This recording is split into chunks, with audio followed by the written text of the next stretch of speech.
it sounds, if Nana Mwisi is right, that we are deliberately creating an inefficiency by relying on the more expensive crude just to carry out procurement scams.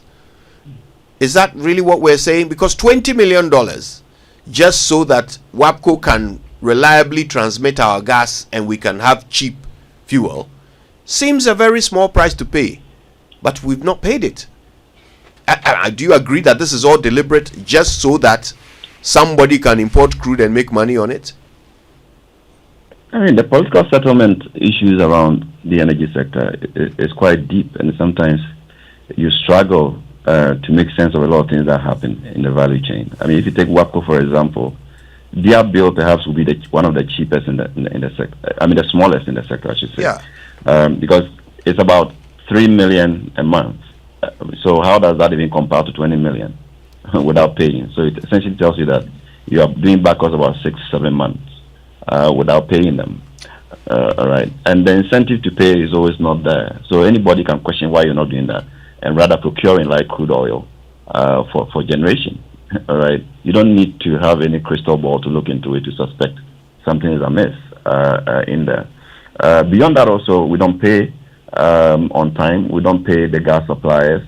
So recurrently, you have ENI going to Stand Chart to draw down on LCs, where we are even now owing over $400 million.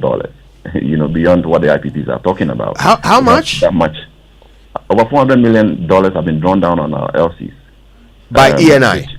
By ENI, which we have to find money to go and pay at some point for gas supply. So gas that has been used to generate power and sold to consumers, we couldn't recover the money to be able to pay them, and they have to draw down on LCs for government to look for money to go and pay.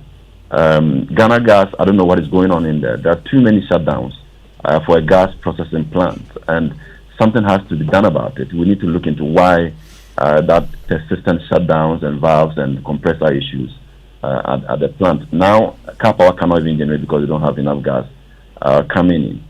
And also because of the debt issues with ENI, they have to curtail at some point from about 245 SCF to about 171 contractual volume so that they don't have to supply more and not get paid.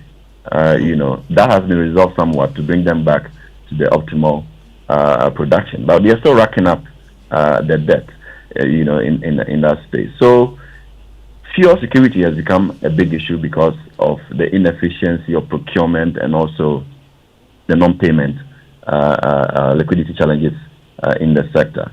And if we don't fix, like I keep saying, we don't fix the distribution end to make sure that there is money to pay everybody and improve efficiency in ECG itself, we're not going to be able to fix, this problem of doom on our hands.